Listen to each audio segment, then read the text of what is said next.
わいいな。はい。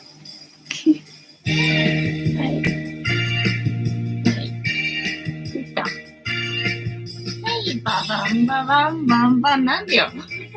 ババンババンバンバン、アビバビバビバババンババンバンバン、アビバノの、ババンババンバン、アビバノの、どうしたくーた。本日も、藤子さんでございます。本日もお付き合いよろしくお願いいたします。この番組は、お休み前の約1時間、10時5分ぐらいから11時ぐらいまでの間、皆様と楽しい時間を共有して、いい夢見れるライブを目指しておりますので、皆様積極的に参加してくださいませ。で、番組の前半はこのように、にゃんこに夕飯の残りのカリカリと鰹節を用意しておりますので、猫の姿がそこそこ楽しめると思いますので、猫目的で参加される方は、ぜひ番組の冒頭にスマホを握りしめ、パソコンの画面にかぶりつき、息も止めて瞬きもせず、ご視聴いただくことをお勧めしておりますよ。そしてそのままくたばらないようにご注意くださいませ。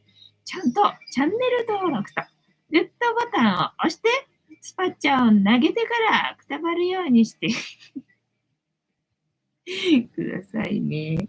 で、今画面に収まっておりますのが、白黒のグータくん、三毛猫のたまちゃん、チャトランのまさるくん、グレーのグーちゃん、そして画面に収まっておりませんが、白茶のゆりさんと、我が家には全部で5匹のかわいい猫ちゃんがおりますよ。で、5匹のかわいい猫ちゃんがいる生活ってどんな感じなのかなっていうのをちょっと楽しんでいただけたらいいんじゃないのかなと思いますよ。で、猫のことをもうちょっと詳しく知りたいよと思われる方は、概要欄のところに猫紹介してありますので、そちらを読んでいただけたらいいんじゃないのかなと思いますよ。で、同じく概要欄のところに Amazon の一種リストのリンクが貼ってありますので、そちらから中路をポチッとご購入いただければ、我が家に届く便利なシステムとなっておりますので、にゃんこにチュールあげようかなと思われる方は、そんな便利なシステムをご利用いただくことをお勧めしております。食べたじゃないか。食べたじゃないかな。寒いかな、今日な。もうね、お皿がすっごい冷え冷えだった。かわいそうに。そりゃ食べれないよな。この寒いのに。こんな冷え冷えに冷えたカリカリ食べれないよなっていう感じな。ほんと申し訳ねえって感じでございますよ。で、一日一個、猫に関してのお話もしませんので、これから皆様と一緒に乾杯しようと思いますので、お付き合いよろしくお願いいたします。で、乾杯の時に、ジャスティースって言いますので、一緒に言っていただけると嬉しいです。では、いきますよ。せーの。ジャスティース。まちゃくん、ジャスティース。ぐーちゃん、ジャスティース。今日は寒いからね、あったかい。塩入りのお湯、塩入りのさゆだよ。まちゃくん、寒いからかな。尻尾がくるんとしてな。まちゃくんは、おててに尻尾くるんって絡ませるところが可愛いんだね。そうで、このさ、鰹節がさ、すげえ舞ってんじゃん。で、朝になるとさ、この舞ってるのがさ、なんかいつの間にかなくなってんでさ、まあ、こうやってぐっちゃんがちまちまとどうやら舐めてるっぽい感じなんだけどさ、なんだっけ、あれ、ヒーター。ヒーターにさ、なんか、つぶつぶがいっぱいついてて、なんだこれ、なんか汚いと思って、なんか誰か吐いたしぶきが飛んでるとかって思ったんだけど、違うよと思ってさ、このね、カリカリタイムの鰹節が静電気で、ヒーターにくっついてさ、鰹節だみたいな感じでね。すっかり床にこぼれてないから忘れてたけど、そうだ、鰹節こんなところにもついてたみたいなね、感じになってました。カニタンさん、ジャスティス、こんばんは、ボンソワ、本日もお付き合いよろしくお願いいたします。テンタムさん、今夜もジャスティス、ありがとうございます。ピョンさん、ジャスティス、こんばんは、ボンソワ。テンタマさん、藤子さん、皆様、こんばんは、ボンソワ。クラマルさん、こんばんは、ジャス。略語。いいね。あざす。で、今日は話のネタ、今日もないぞ。今日もないぞっていう感じなんだけどさ、なんだっけな、何の話するかな、寒くてとにかくさ、寒くて一歩も外に出てない。農協には一応行ったのか。一応朝日課だから農協には行ったんだけど、今日はもうね、遠くから見ただけでも、シクラメンしか置いてない。今日は野菜置いてない。シクラメンしか置いてないと思ったんでね、きびすを返して帰ってきた感じで、あとはもう一歩も外に出てませんよっていうね、状態で日々、備蓄を解放しながら生きてますよ。もうこれからだっちゅうのにね、もうすでに私は備蓄を解放しながら生きてますよ。まあね、いつ死ぬかわかんないからね、いいんじゃないのっていう感じで、日々備蓄を解放しながら生きておりますよ。3回言った。大工さん、藤子さん、皆様、こんばんは。ボンソワ。本日もしぶとくやっておりますよ。ね、ほんと寒くてさ、何回言うみたいなね。だから今、ホットカーペット最強にしてるよって感じね。夕方ぐらいまでさ、弱で頑張ってたんだけどさ、夜になってさ、もうほんと寒くなってきて、もうこれはダメだなと思ったんでね、ホットカーペット最強にしたんだけどさ、ヒーターはつけてなかったわけよね。で、今ようやくさ、このね、カリカリタイムのために、ライブのためにさ、このヒーターつけたけどさ、それまではまあ、ほんと寒くてな。で、今日はさ、話のネタがないからと思って、またネットフリックスでさ、映画見ようかなっていうふうに思ったんだけどさ、ね、まあ一応見たには見たんだけど、寝ちゃってね、寝ちゃって、なんかあんまり話のネタになんねえな、なんて思ってね、寝ちゃったよ、みたいなね、感じ。倉丸さん、青森行くんですよね。エキネットの使い方はバッチリですか？全くです。さっぱりです。わかりません。ピョンさん、スマホを充電できるソーラーパネル買いました。いいね。まどかさん、軽井沢からこんばんは。止まるのか。帰ってくるんじゃないんだ。止まるんだ。すげえな。最大、防寒で行ったので、寒さはなんとか耐えましたか？すごいな。顔や耳とか空気に触れているところが寒かったです。そうだろうね。痛いっていう感じじゃないの？終日0度未満。いやー、いやー、カニタンさん、寒さが緩むときに、ハートで見えない。肝心なところが。地震かな。地震が起きやすいそうです。そうだね。なんか地震っていうかね、こういうさ、災害ってなんか寒い時が多いような感じがするよね。でも、夏にね、被災してる人もいいんだよね。だから最初にね、備蓄するのに、意外と役に立たないっていうか、おすすめじゃない、備蓄で、缶詰っていうのがあったんだよね。魚の缶詰。魚の缶詰がおすすめじゃないっていうのがあって、匂いがね、するから、ね、夏は匂いがきついんで、だからおすすめじゃないっていうふうに言ってて、そうかと思ってね。だから魚の缶詰はね、最初はね、全然、備蓄してなかったんだよね。ね、でもなんか、寒さに耐えてるっていうのがね、印象にあるからさ。なんか冬場が多い気がするんだよね、地震ってね。でもまたね、なんか、その未来が見える子たちの話だと、何がしたいんだ、歌は。ね、夏、暑い時になんかね、大阪の方で、なんかあるらしいのでね、暑いのか、暑いのもしんどいよね、衛生面がね。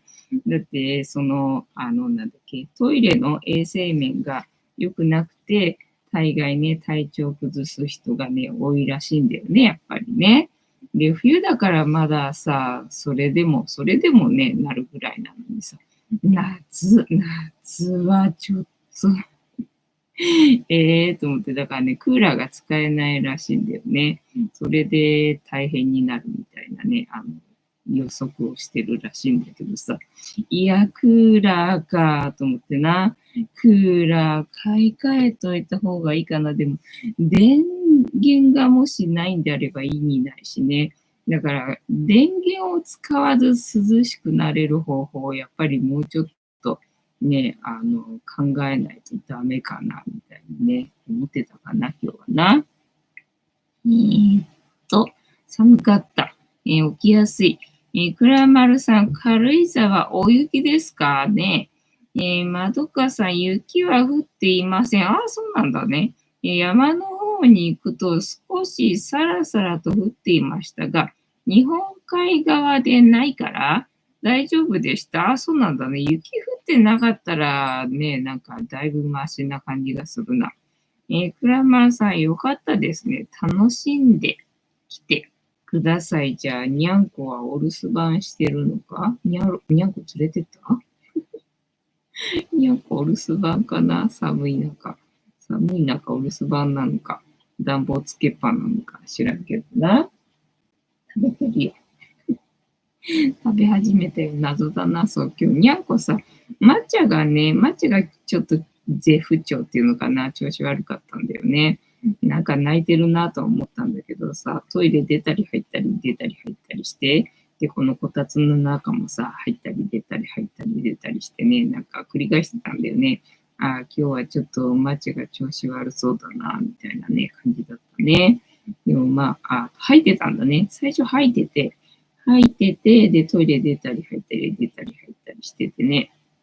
ああ、これは抹茶が今日はちょっとダメかなと思ったんだけど、まあ今落ち着いたんで、よかったよっていう感じでございます。で、今日はなんだ一歩も外出てないんだっけ。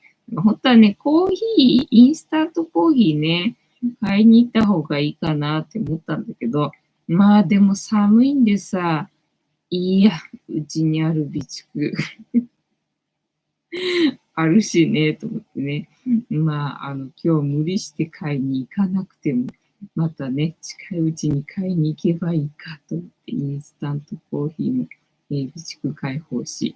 で、そう、食パンにさ、なんかね、ポテトチップ挟んで食べるの面白そうっていうのでさ、ちょっとやってみたいなって気がしたんだけど、なんかね、ポテチだけじゃなくて、なんかいろんなもの挟んでみたくなって、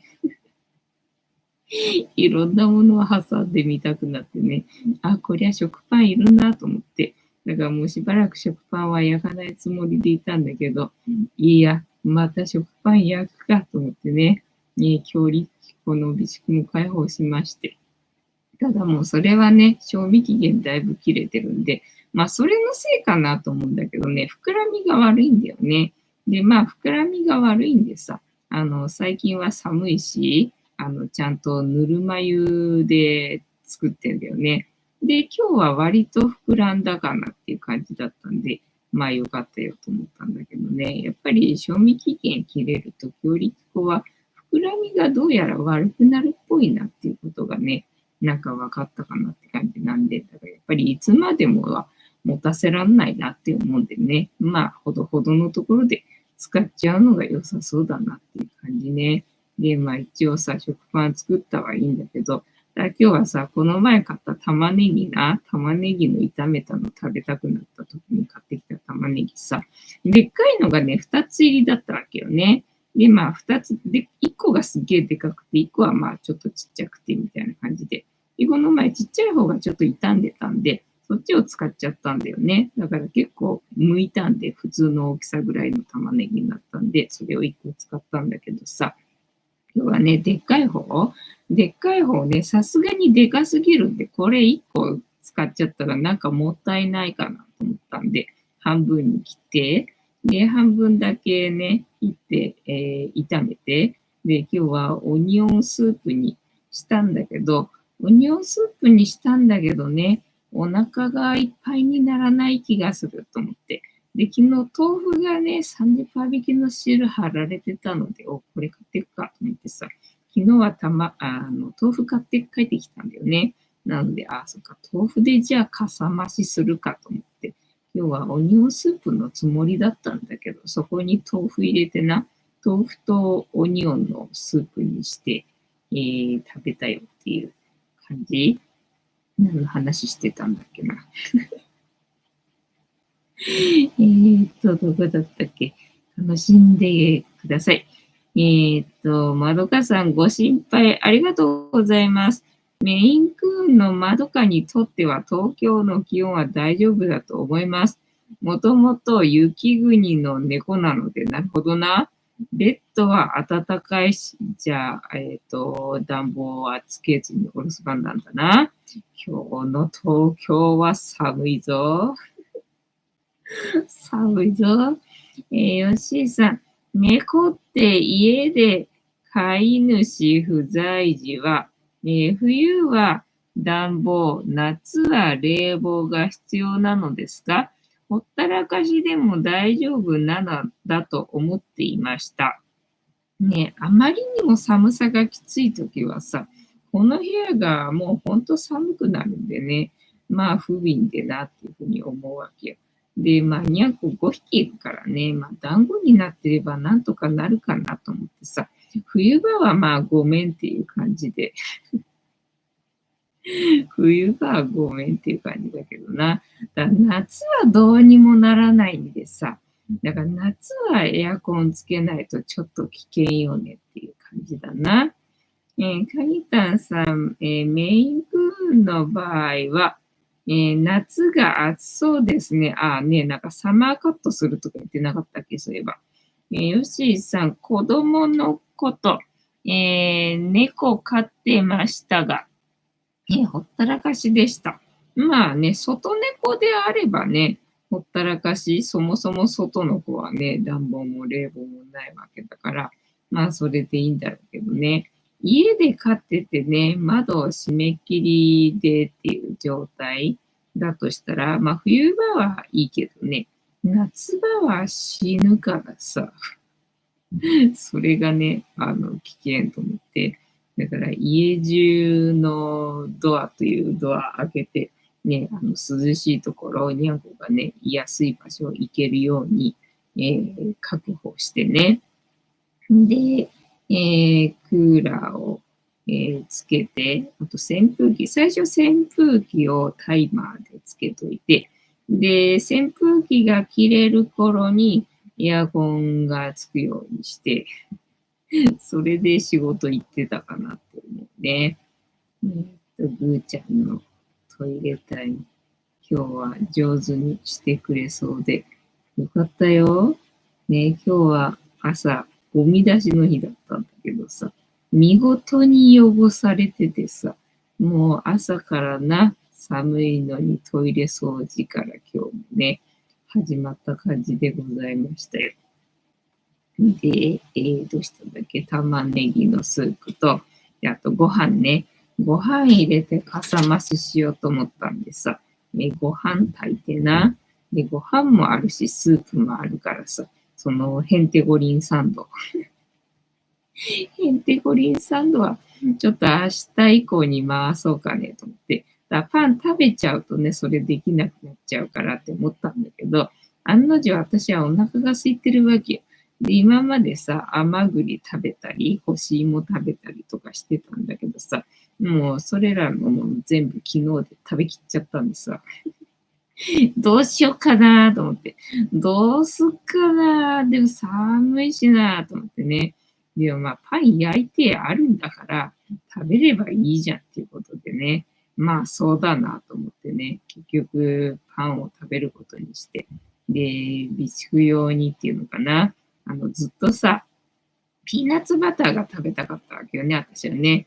ピーナッツバターが食べたいって思ってからさ、ピーナッツバター食べたいな、ピーナッツバター食べたいなって思ってたんだけどさ、ずっと、入手することができなくて、でね、この前、宇都宮に行った帰りにね、何でも買っていいぞって言われた時にさ、道の駅じゃなくて、なんだっけ、サービスエリアか。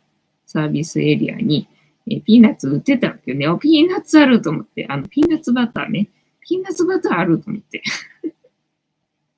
これは買わなきゃと思ってね、買ったんだけど、で、備蓄用にまだね、賞味期限あるから、取っとこうかなと思ったんだけど、いや、なんか今日はピーナッツバターが食べたい気がすると思ったんで、いいやと思って、それも解放してさ、もうピーナッツバター塗って、で、今日自分で作って食パンに塗って、さっき食べたんだけどね。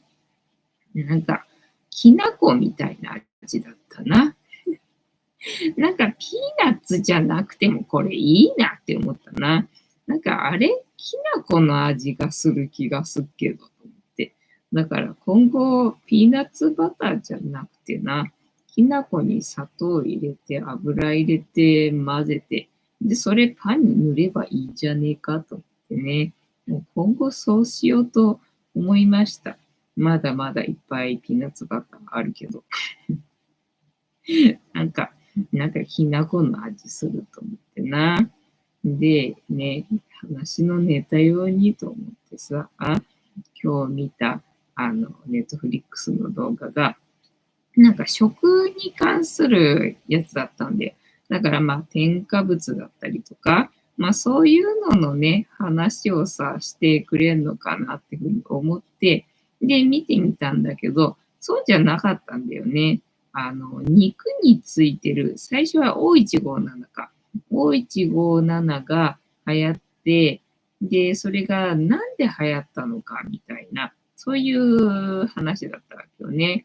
で、O157 っていうのは、大腸にいる大腸菌だから肉を解体するときに大概それはね、付着してしまうと。だから、要はそれは、その解体するときにちゃんとやれば、広がらないんだったか、あとは肉料理ね、そのステーキだったら表面についてるだけなので、焼いてしまえば大丈夫らしいんだよね。ただ、ひき肉にしてしまった場合には、全体になってしまうから、なので、ハンバーグを焼く場合には、中まで火が通ってなければいけないんだけれども、ハンバーガーショップでね、で、その何度以上で何分とかっていう、ちゃんと決まりはあるんだけど、肉がそれだと硬くなっちゃうからって言って、守ってなかったらしいんだよね。で、その守ってなかったおかげで、O157 で食中毒でね、なんかたくさんの人が被害を被って何名か亡くなったんだよね。で、まあそういう事件があって、で、原因はそのハンバーガーショップの人がちゃんと守ってなかったと。で、法律っていうか、それも温度をね、さらに上げて、なんかそういうガイドラインをね、なんだ、強化したりとかして、ただみんなそうやってね、当事者は逃げようとするんで、あの手この手で逃げようとするんで、まあそれがね、闇だよっていう、そういう内容の映画だったわけよね。で、その後、ロメインレタスか。ロメインレタスがさ、O157 だかなんだかでさ、リコールになったことあったじゃんか。で、あったあったと思った。あれなんでだったんだろうっていうのがね、わかんなかったんだけど、その現場をね、映画なんでさ、見せてくれてたっていうのかな。なんかね、ロメインレタス作ってるのが2箇所あるんだって。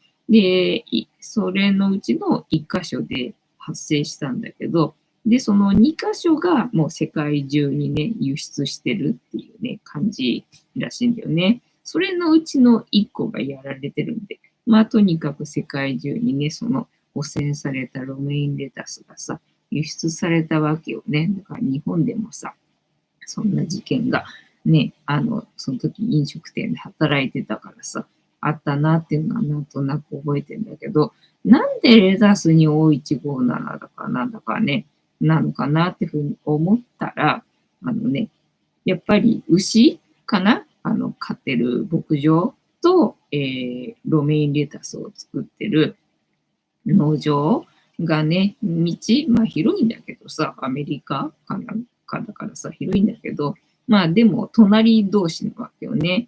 なので、だからこの牛さんたちが暮らしてるところの糞尿の、菌がこのロメインレタスの方にかかってしまうと。で、その汚染されたロメインレタスを輸出するんでね、世界中に、ばらまかれたよと。だから要はこれが近すぎなければそれは防げるんだけど、全くもってこれはね、改善する気はね、ないらしいんだよね。だからずっとその状態がね、続いてるよっていう闇の話で、で、まあほら、肉はまだね、焼いたりとか、その加熱することで、防ぐことができるんでね、だから家庭の主婦は、ちゃんとそういう自分でね、自分の身を守るしかないよっていう話だったんだけど、レタスに関してはね、加熱しないからね、防ぎようがないんだっていうのでさ、ね、だからどうしてるんだろう。どうしてるんだろうっていうの。要は、野菜は生で食べるなっていうことだなっていうふうにさ、思ったんだけどね、それ見ながらね。で、あとは、まあ、途中寝てたりとかしてたけど、だいたいそういう感じの内容で進んでて、で、鶏肉もさ、卵か。卵だったか、鶏肉だったか、鶏肉か。が、サルモネラ菌かな鳥にはサルモネラ菌がいるんだったっけとかっていう話で、やっぱりそれの被害に遭った人もね、サルモネラ菌はすごい、大変っていうか、まあ、O157 も同じだけどさ、大変なものは大変なんだけど、そのサルモネラ菌も同じようにね、結構大変な被害に遭ってっていうのでね、で、やっぱり利権っていうのかな、いろんな人が、いろんな事情でね、隠れてね、逃げるんで、なかなか改善されないので、アメリカかなで、取れる鶏肉、食べる鶏肉は全部汚染されるっていうふうに考えて、調理した方がいいよっていうので、でね、だから、ちゃんと手洗わないんだよね。そのアメリカの人ってさ。で、過去に現場で働いてたよっていう人が、なんだ、暴露するのにね、顔を隠してっていうのかな、声も変えて、出演してくれてるんだけれども、この人が、自分が働いてたところの肉は食べたくないっていうふうに言っててさ、もうそんな状態よねっていうね、映画だった。ので、なかなかちょっと話のネタになんねんな、みたいなね、感じだけども、一応、ネタにしてみたよっていう、感じでございます。ゆりたんは相変わらず空のお皿舐めるんだな。ゆりたん、あっちのお皿入ってるんですけど、カリカリ。なんでみんな入ってる方は食べないで、空の方を舐めるんだい？だから昨日残ってたんでさ、一皿ね、ここに置いといたまんまで寝たわけ。朝、まあ、綺麗になってたね、お皿。すっげえ綺麗になってたよ。どこだっけ。ほったらかし。まどかさん。うちも夏場はクーラーつけていますよな。夏はどうにもならないもんね。ねえ、カニタンさん、ピーナッツバターにきな粉を混ぜ混ぜしたらどうだろう。そうだね。同じ味なんじゃないかな。多分味変わらないんじゃないかなって思うんだけどな。よしさん。最近の飼い猫は贅沢なんですね。うちは、確かに窓開けっぱなしで勝手に出て行って、好きな時間に帰ってきましたね。だから外猫だったらさ、ほったらかしでいいと思うんだけど、今はね、気温がさ、すげえ昔に比べて夏の気温が高いじゃないか。ね、なので、あの気温は、だって人間だってね、家にいると、ね、なんだっけ、熱中症になっちゃうんだからさ、動物なんてね、自分でなんとかできるわけじゃないからさ、ね、危険よねっていう感じ。てんたまさん、まじまじ。あ、そうか。そういえば最近、あれだ。カラカラさんの動画出てこないな。カラカラさんの動画出てこなくなっちゃったな。ヨッシーさん、バターにきな粉を混ぜ混ぜだけで、すでに美味しいでしょう。そうそうそうね。なんか、バターにきな粉混ぜ混ぜて、多分、これピーナッツバターになりそうだなっていう感じだった。発見してしまったみたいなね。そんな感じ。うちにほら、バターがないんでさ、油でまちまちするつもりでいたけどな。確かにバターがあればな、バターにきな粉入れて、まじまじすれば多分ね、ピーナッツバターになると思うよ。何の話？はい、ではタロットカードタイムでございますので、78枚の中から1枚引きまして、今の私たちに必要なメッセージいただこうと思います。で、このシャッフルは皆様のストップの掛け声で止まりますので、ご協力よろしくお願いいたします。そうで、そのね、自分の働いてたところの肉は食べたくないっていう人は、まあ、従業員がね、トイレに行った後、手を洗わないとか、あと床に落としたナイフを洗わずそのまま使うとか、まあ、とにかく原因はてんこ盛りなわけよって話で。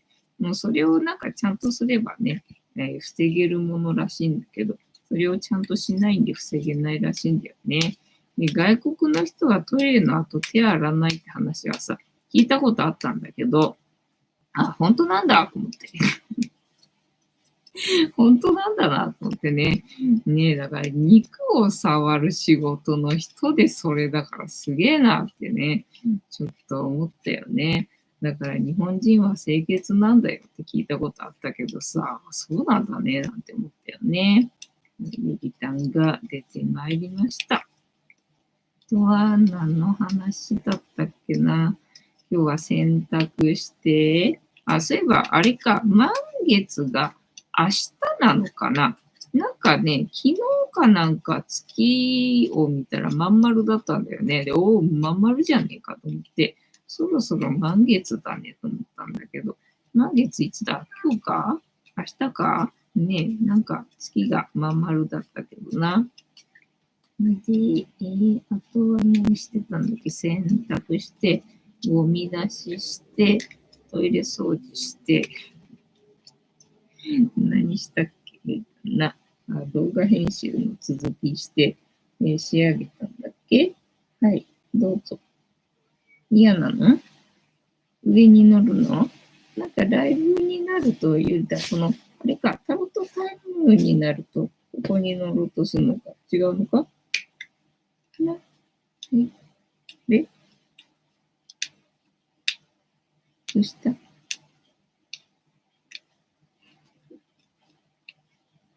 どっち行くの？上なの？下なの？どっちなの？上に来るの？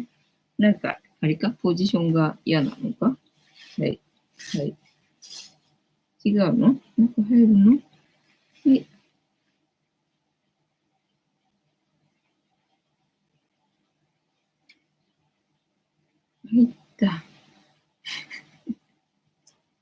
はい。カニタンさん、最近良いなと思っ思った、見えない、思った動画は、インスタントハウスです。インスタントハウスってなんだろうな、家を簡単に作るみたいな、動画なのかな。そうだな、今日見た動画か。今日見た動画何があったっけな。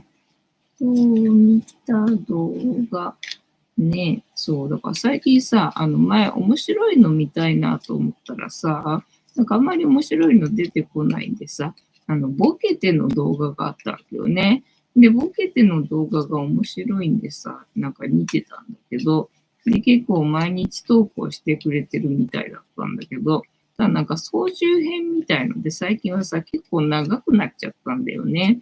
で、長いとちょっと見れないからさ、なんていうふうに思ってたんだけど、ただまあ時間があるときはその長いのもさ、見たりとかして、笑わせてもらってたんだけど、最近ね、おすすめカラカラさんもそうだけどさ、なんか出てこなくなっちゃってさ、もう本当面白いのが何も出てこなくなっちゃってさ、なんか出てこないなーってふうに思ってたら、なんかね、更新やめちゃったみたいでさ、ああ、なんだ、もうやめちゃったのか、みたいな感じでね。なんかほぼ全部見てんだよね、私。なんだ、もう更新やめちゃったから出てこないのか、と思ってね。そりゃ出てこないわ、と思ったわね。カニタンさん、ドーム状のテントを、膨らませて、内側に断熱材を吹き付けただけ。なるほどね。数時間でできて丈夫。あ、そうなんだ。なんかそのドーム状のテントをね、サムネは見たことある気がするな。クリックして見たことはなかったけどな。それのことかな。くらまるさん、青森から秋田も行けるかな、帰ってこれないかな、楽しみにしてます。ありがとうございます。青森から秋田。まあ、新幹線だからね、どうなんだあれ、途中下車もできるんだっけ、わかんないんでね、あんまりちゃんとまだ本格的に調べてなくて。秋田は私行ったことがあって、でね、どうせだったら行ったことのないところに行きたいと思って、で、青森にね、まあできるだけ遠くにと思ってさ、せっかくだから行こうかなと思って、で、青森に行ってみようかなって思ったんだよね。秋田は行ったことがあって、いや、いいとこだったけどね、すごいいいとこだったんで、まあ別に行ってもいいかなっていうところではあるんだけど、まあどうせ行くならさ、私ほとんど外に出たことがないからさ、経験がないからさ、でね、青森に行ったことないところに行ってみようかなとか、あと逆に青森まで行くんだったら、そこから北海道に行けないだろうかとちょっと思ってたんだよね。そっから北海道行けないかなとかね、思ってたんだよね。で、あとはね、岩手も行ったことがあるかな。岩手もね、寒かったよね。冬だったんでな。岩手も行った冬だったんでね、寒い時ばっかりに行ってんだよな。で、雪がね、なんか普通にね、降ったり止んだり降ったり止んだりしてて、なんか岩手ってそうらしいんだよね。これが岩手だよって言われた。そうなのみたいなね。普通に、雪降ってくるみたいな感じだったね。まどかさん。ゆりさんかわいい。そう、ゆりさんさ、かわいいんだよ。かわいいんでな。もうね、しょうがないなっていう感じ。カインターさん、ストップ大工さん、はい、LINE でリアストップ、そっか、お酒にすると、あれだね、天玉さんが酔っちゃうから。今日は素にしたんだね。ありがとうございます。では、皆様からストップの掛け声いただきましたので、ここから6回じゃねえよ。6枚置きまして、7枚目のカード、今の私たちに必要なメッセージいただこうと思います。では、いきますよ。せーの。1、2、3、4、5、6。で、7枚目のカード、本日はこちらでございます。せーの。じゃじゃーん。またお金のカードだ。お金のカードが多い気がするの、気のせいかな。ただ、お金が好きだから、気になるから、好きじゃない、多く出てるような感じがしてるだけかな。そうか、今さ、ライブ中って結構うちのにゃんこさ、静かじゃんか。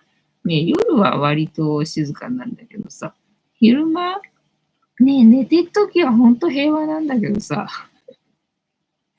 ほんと昼間寝てるときはほんと平和なんだけど、まあちょっと私が動くとさ、もうさ、たまちゃんにしてもゆりちゃんにしてもさ、もうわーわーわーわー泣くんだわ。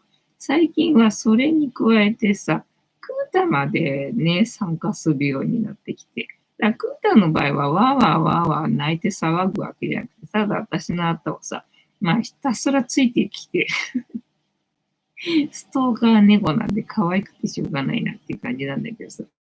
いちいち私が動くたびにわざわざね、起きてきてついてくるのがさ、寒いのにさ、申し訳ない気がするから、でもいちいちついてこなくていいのにって思うのにさ、いちいちついてくんだよね、最近食ったらさ。で、昼間はね、もう、昼間というか朝とかはさ、もう寝てない時はさ、もうゆりさんかたまちゃんがずーっとわーわーわーわー騒いでるわけよ。なんでな、こう、今みたいに静かにね、平和な時間がね、楽。もうね、あ、平和だなって思うんだよね、静かだとね。なんだ、なんか出てきちゃった。なんか表示が出てきちゃった。あ、消えた。よかったよ。はい。ペンタクルの1、2、3、4、5、6だね、今日はね。お金を分け与えてる感じね。豊かな感じだね。私はもう十分なので、どうぞっていう感じだね。ペンタクルの6。ね、そうありたいわ。これにするかな。ペンタクルの6。絵柄のいい世界観。赤い服を着た男性が2人の貧しい人に情けをかけているシーンに見えますが、実はそうではありません。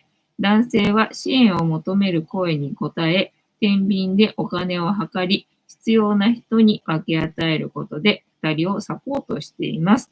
お互いにサポートする側、される側と利益が合致し、バランスの取れた関係なのです。あなたはどんなことを人と分かち合いたいですか？テーマ、バランス。ペンタクルの6。ペンタクルはエレメントでは地に属し、物質的な豊かさや地に足のついた現実的な考え方などを表しています。2が調和の第一段階だと思われており、6は2が2つ重なってできた数字。自分一人だけではなく、周囲の関わりとの調和を意味しており、カードに書かれている3人の関係が調和の取れた均等な関係であることを表しています。赤い服の男性、滑腹がよくとても裕福に見える男性、赤い服は情熱や自主性であることの表れ。このことから男性は自らの意思で貧しい人にお金を与えていることがわかります。貧しい人たち、雪の中をさまよっていた人物ととてもよく似た2人が書かれています。すぐにそばにある、教会に気づいていなかった2人が赤い服の男性と出会い、ようやく救いがあることに気づいたようです。お金を分け与えている赤い服の男は、貧しい人たちをサポートする喜びで心を満たし、貧しい人たちはお金を受け取ることで、生活を満たすことができる。そんな相互関係が、書かれている。天秤、男性が天秤できちんとお金を計り、自分には必要ない余った分を必要な人に分けていることがわかります。平等や均等の、象徴である天秤は、3人の関係は均等でバランスが取れていることを象徴しています。物語はいや、長いかな。はい。正一、今日正一だね。正一の解釈全体、あらゆることが調和し、うまくいき始める兆し、そのきっかけとして率先して行動を起こしたくなるとき、誰かに何かしてあげたいという気持ちが湧いてきたら、率先して行動を起こしてみると良さそう。また、精神的にも余裕が持てるときなので、助けが必要な人はいないか、周囲を見渡してみてください。あなたの助けを必要としている人が身近にいるかもしれません。表面上の損得にとらわれずに行動すると、物事がスムーズに進んでいきそう。恋愛、パートナーを探している人は身近な人から好意を示されることがあるかも。あるいは以前から気になっていた人があなたの愛を受け止めてくれそう。急なことにびっくりしてしまうかもしれませんが、相手の気持ちを疑わずに素直に受け止めてくださいね。パートナーのいる人は、持ちつ持たれつつの関係が深まるときです。経済的な面での助け合いや精神面での支えなど、お互いになくてはならない存在になっていきそう。パートナーがいる人もいない人も、サプライズでプレゼントを用意するなど、相手が喜んでくれそうなことをしてみると、より一層仲が深まっていくのでおすすめですよ。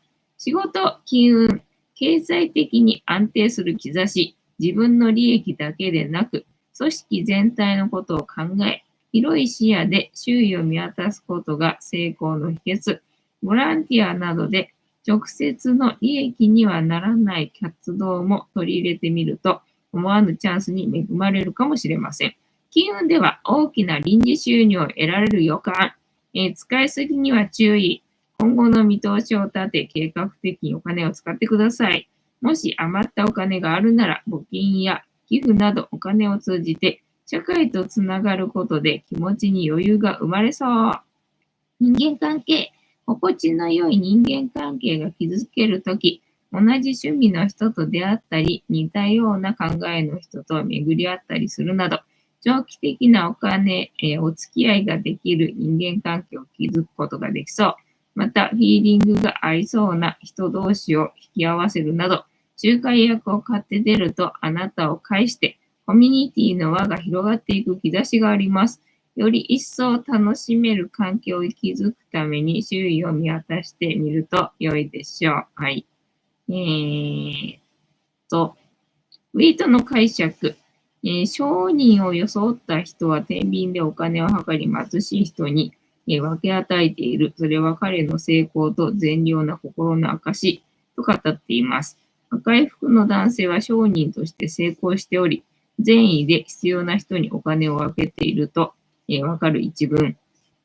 物事の成功を意味しており、その成功を周囲の人に分け与えることで善意を満たし、善意を受け取った人と調和していく相互関係が描かれている。ウェイト氏は正位置の解釈を贈り物や満足とする一方で、注意、警戒の意味もあるとしており、調和の取れた関係性を継続する、厳しさを表しているかのようです。逆位置では欲望や幻想とウェイト氏は記しています。はい。どちらにしても一見バランスの良い関係も気を抜くと立場が一転してしまうことに対し注意を促してくれているカードなのかもしれませんね。なるほどね。というわけで、本日のタロットカードの意味調べるの回はね、バランスがね、いいのが平和だよっていう感じのカードでしょうかね。楽しんでいただけたら、いいと思います。幸いでございます。カニタンさん、気に入っていただければ幸いです。てんたまさん、ストーカー猫は可愛いですね。そう、可愛いんだけどさ、もう寒いからいちいちついてこなくていいのにっていうの。寝てていいのにさ、寝てていいのにいちいち起きてこなくていいからっていう感じなのよね。クラマグさん、なでなでゆりさん、かわいいそう、ゆりたんね。もうわーわーわーわー泣いてるからさ、もう具合悪くなっちゃったのかと思って心配になっちゃうからさ、もうそんなに泣くのやめてって思うんだけど、わーわー泣くのよね。まあ、たまちゃんの場合は具合が悪いわけじゃないからね。まあ、わーわー泣いててもあんまり心配にはならないけどさ。ただまあ、もしかしたら具合悪くて泣いてるかもしれないからさ。って思うとさ、大丈夫かなって思っちゃうんでさ。もうそんなにわーわー泣かないでって思うんだよね。もう本当昼間は賑やかでございますよって感じ。あと、今日聞いてたそうだ、YouTube では、その縄文の時代がさ、結構長かったじゃない？